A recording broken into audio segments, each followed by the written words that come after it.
Alright, welcome, episode 2. Way overdue, I ran into a few audio issues. Now, what I'm going to do is I'm just going to show you my chest day and talk over it. I'm going to talk about Peaty philosophies because what's the actual Peaty part of what I'm doing here? Because we're not taking thyroid, we're not taking progesterone, pregnenolone, or any of that. And the answer is, the answer is we're practicing stresslessness, if that is even a word. We're making the stress we experience as much. Alright,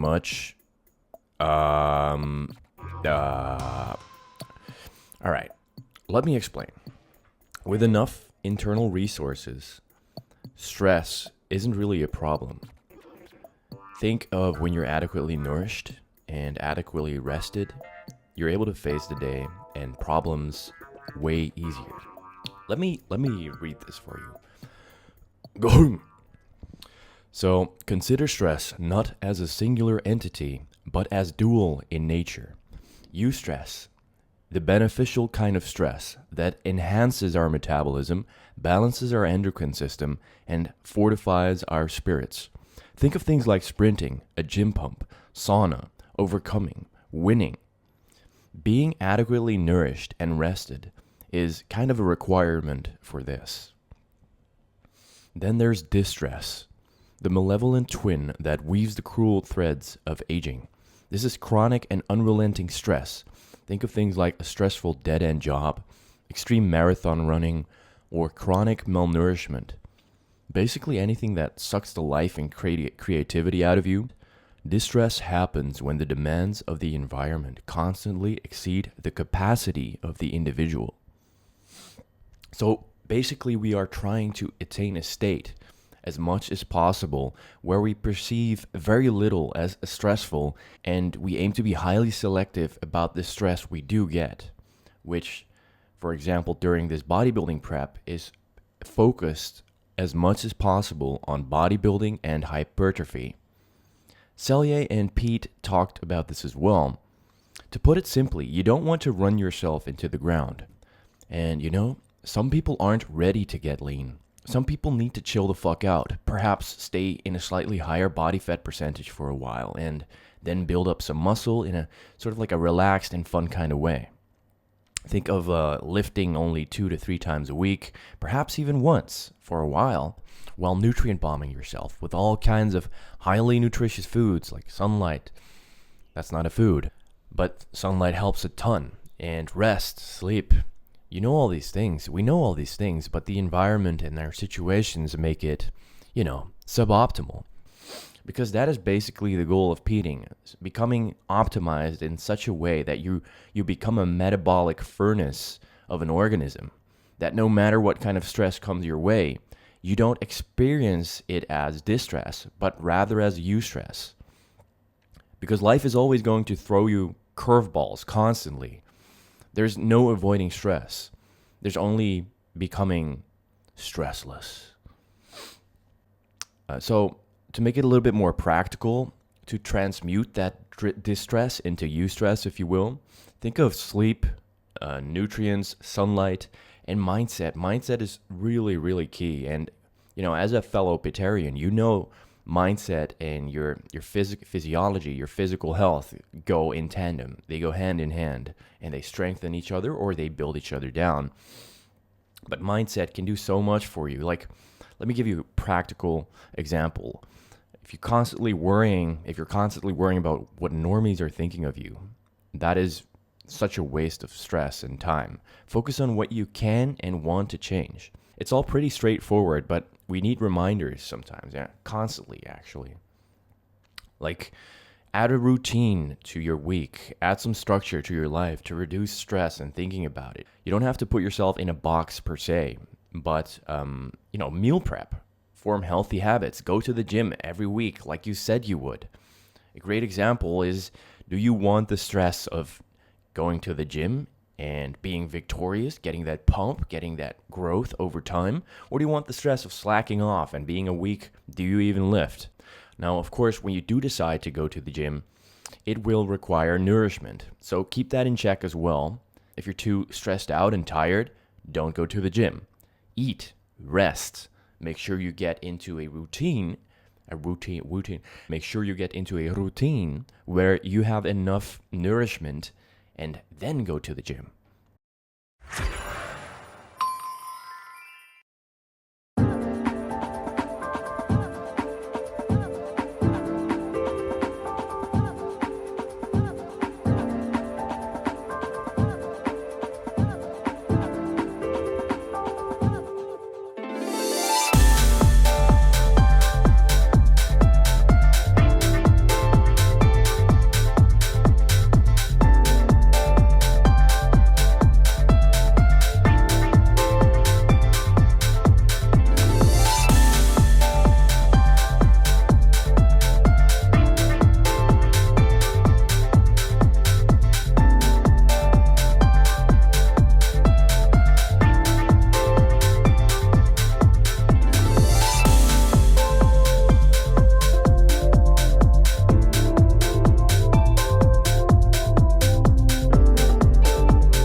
Like I mentioned in the previous episode, I've peated quite a while. I ate liver weekly, oysters, tons of OJ, eggs, I had supplements like vitamin E, aspirin, methyl, and blue. Just nutrition bombing myself for multiple years until I got pretty fat. I might have gone overboard a little bit, but I needed that. I think it did me well and helped me to get out of that chronic stress cycle. Because before that, hypothyroid kid in his teens, game addicts, literal Norwood 2.5 at age 18. It was over before it began. I'm not victimizing myself here. I'm just telling you how far away I was from where I'm now. I needed as much help as I could get to push me from that state of entropy into like an upward cycle of structure and vitality. And now that I've sort of feel I've made it there, the stress levels have gone down by so much. So, if you're currently like in a 4 out of 10, 5 out of 10 state on average, it might be kind of hard to imagine that you could actually feel so much better at 7 out of 10. But it's possible, and proper nourishment in a modern environment is a big key part to attaining that. Certain supplements can be extremely useful in today's environment to break those entropic cycles. Entropic. That is another word I made up. I mean, to break through those plateaus, supplements can be very useful.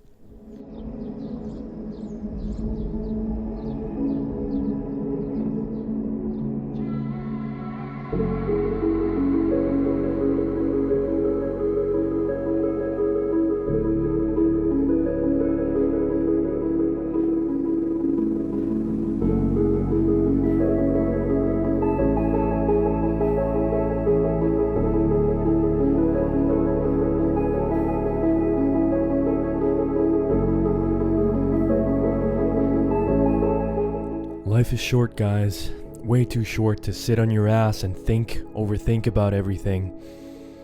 You gotta create. You gotta go out there and do it, and fail, and do it again. Think, perceive, act. Hey, but for real. Sometimes it's a little rough and a little stressful, but you gotta do it. You can do it. I believe in you.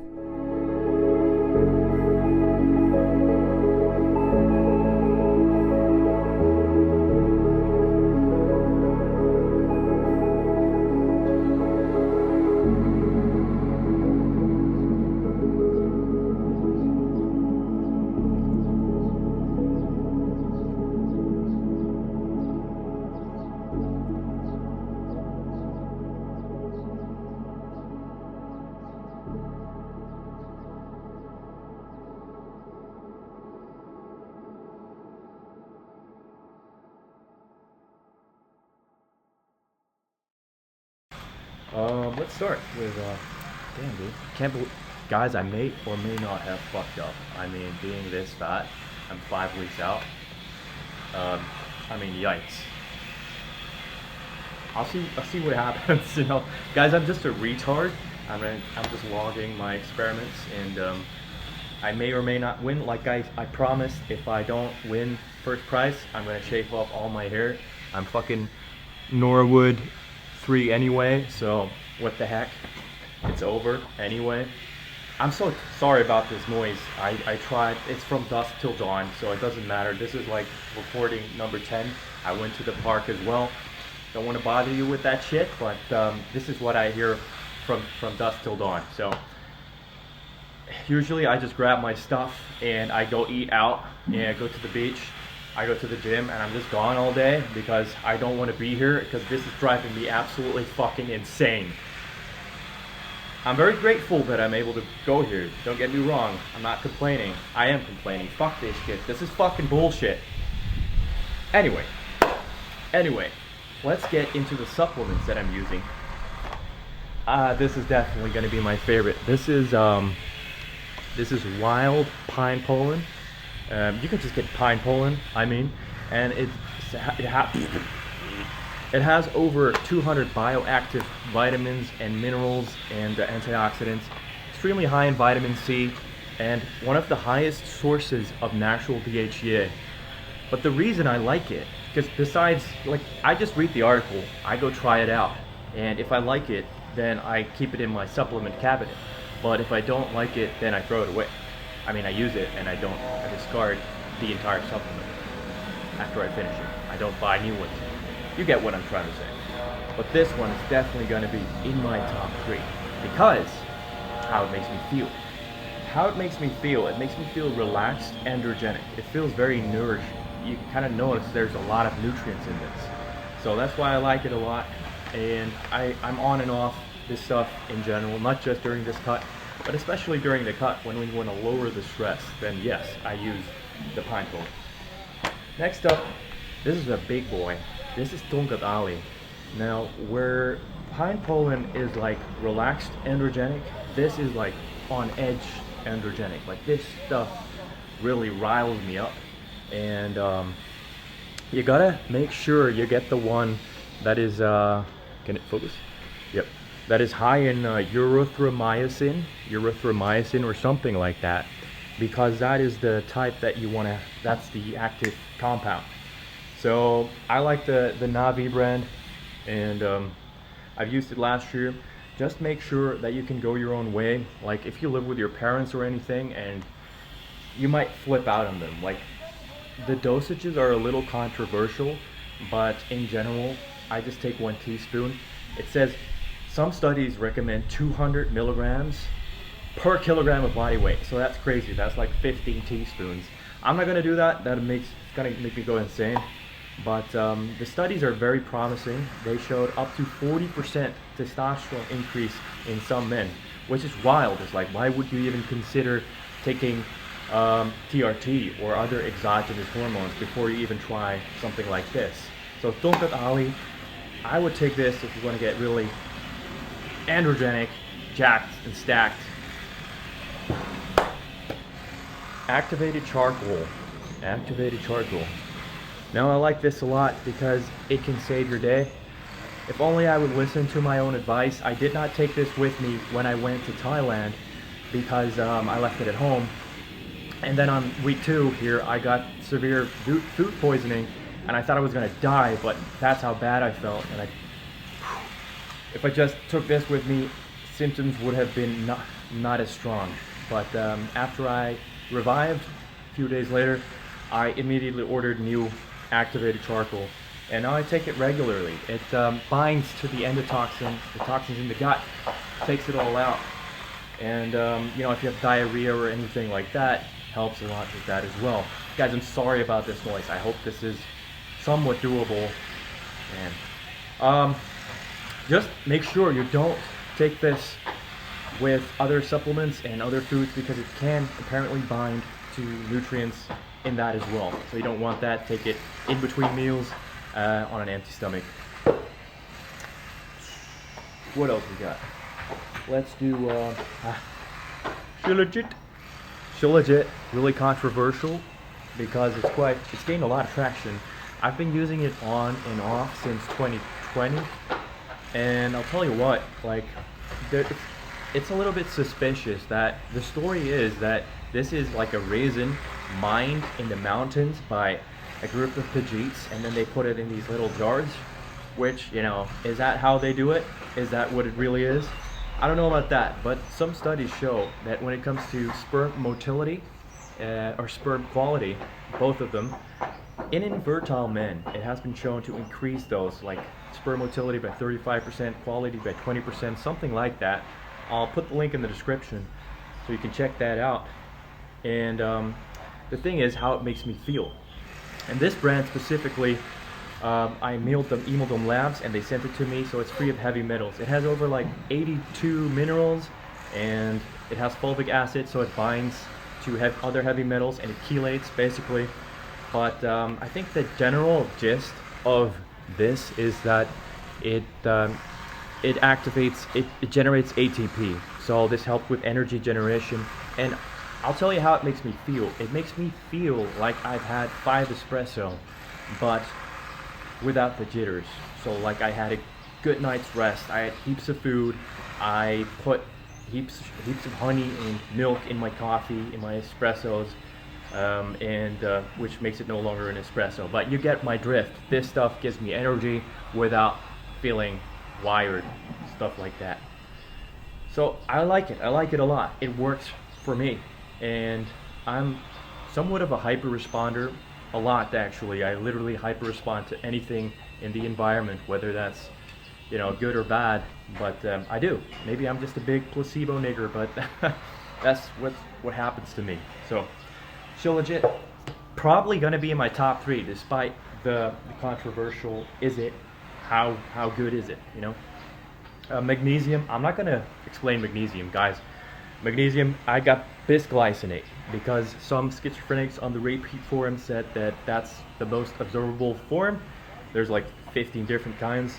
Just supports with energy production, enzyme production, muscle recovery. It helps me relax before bed. Just magnesium. Magnesium, look it up. All the information, that's the funny thing. All the information is already out there on the internet. The problem seems to be implementing the right information, and it's interesting. Topic for another day. Let's move on to berberine. Really nice fat burner. Glucose, helps with glucose absorption. I think I heard about this 2 years ago from Boost Your Penis, and I used it last year. I liked it. I used it during my cut, and I'm using it again. Tutka, liver support. Just in general, really good liver support. I am pairing it with the Tokat Ali.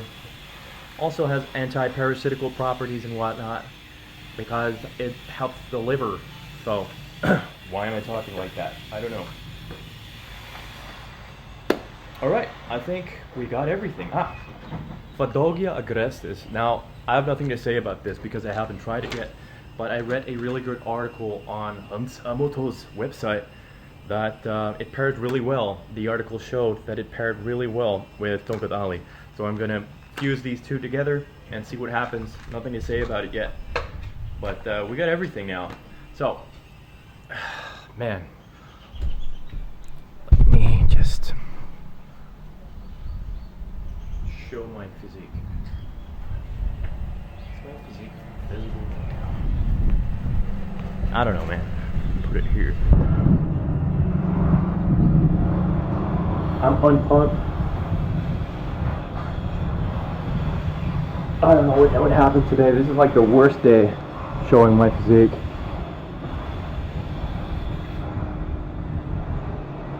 It's whatever.